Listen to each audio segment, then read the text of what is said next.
Welcome to my channel Naseem sir academy. Naseem sir academy में आप सभी का स्वागत है। उम्मीद करता हूं आप सभी लोग अच्छे होंगे और स्वस्थ होंगे। आज हम लोग प्रतिस्थापन विधि से समीकरण को हल करना सीखेंगे। परीक्षा की दृष्टि से यह काफी महत्वपूर्ण है और ये प्रत्येक वर्ष ये सब क्वेश्चन आता है। ये एक्सरसाइज 3.3 का 1 का पहला क्वेश्चन है ना। तो प्रतिस्थापन विधि को इंग्लिश में हम लोग क्या कहते हैं? Substitution method. सब्स्टिट्यूशन मेथड है ना, ये भी जान लेते हैं हम लोग। सब्स्टिट्यूशन मेथड मेथड ठीक है। क्वेश्चन को पढ़ते हैं कि प्रतिस्थापन विधि द्वारा निम्न रैखिक समीकरण युग्म को हल कीजिए, है ना। तो क्या है प्रश्न में? x प्लस वाई बराबर के 14, x minus y equal to 4। तो हम लोग सॉल्व करते हैं। देखिए, सबसे पहले हम लोग जो है बाबू इसको x प्लस वाई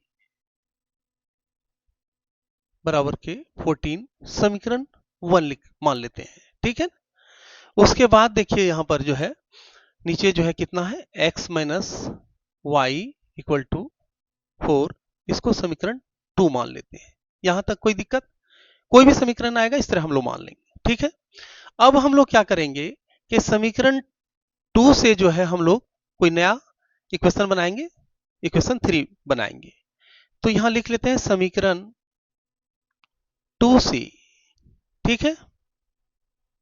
देखिए समीकरण 2 क्या है बाबू?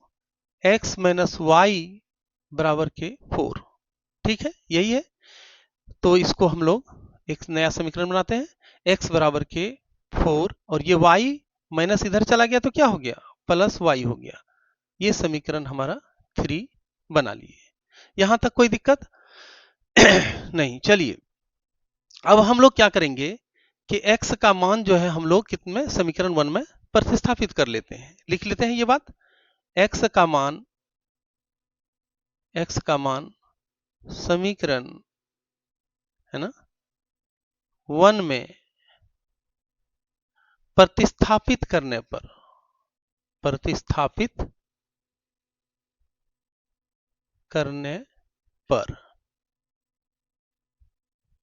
ठीक है।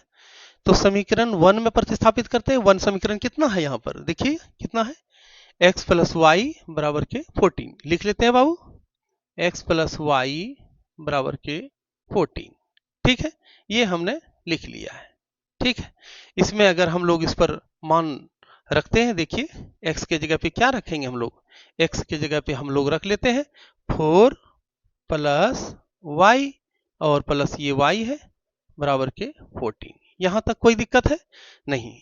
चलिए हम लोग जो है यहां से हम लोग सॉल्व करते हैं। देखो ये जो है y क्या हो जाएगा?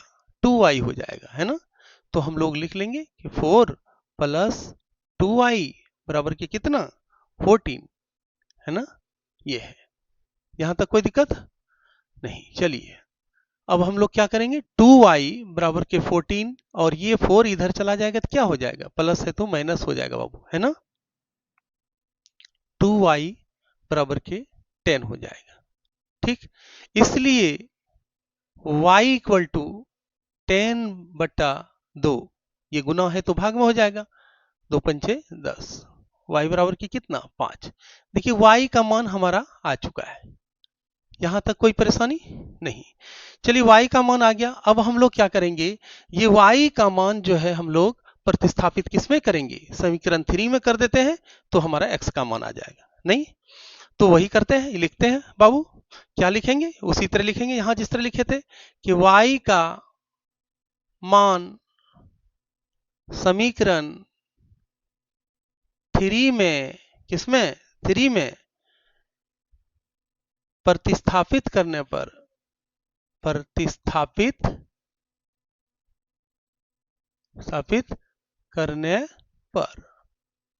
ठीक है। तो y का मान समीकरण 3 में प्रतिस्थापित करेंगे। तो समीकरण 3 देख लेते हैं कितना है बाबू।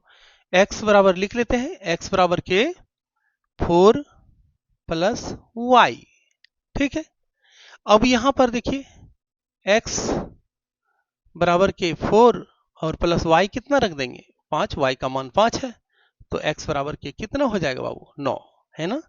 ये हमारा जो है x का वही मान प्राप्त हो चुका है। ठीक है, अब हम लोग लिख सकते हैं फाइनल आंसर। अतः x बराबर के 9 और y इक्वल टू कितना 5, इस प्रकार ये दोनों हमारा x y का मान हम निकाल लिए।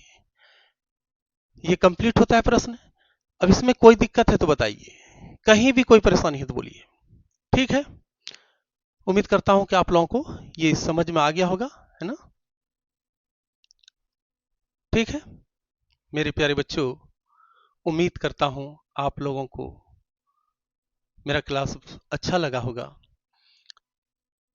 मेरा न्यू चैनल का नाम है Naseem sir academy. Naseem sir academy को प्लीज आप लोग सब्सक्राइब करें, लाइक करें, शेयर करें। इसके साथ साथ बेल आइकन को जरूर प्रेस करें ताकि आप लोगों को हमारी वीडियोस का नोटिफिकेशन मिलता रहे।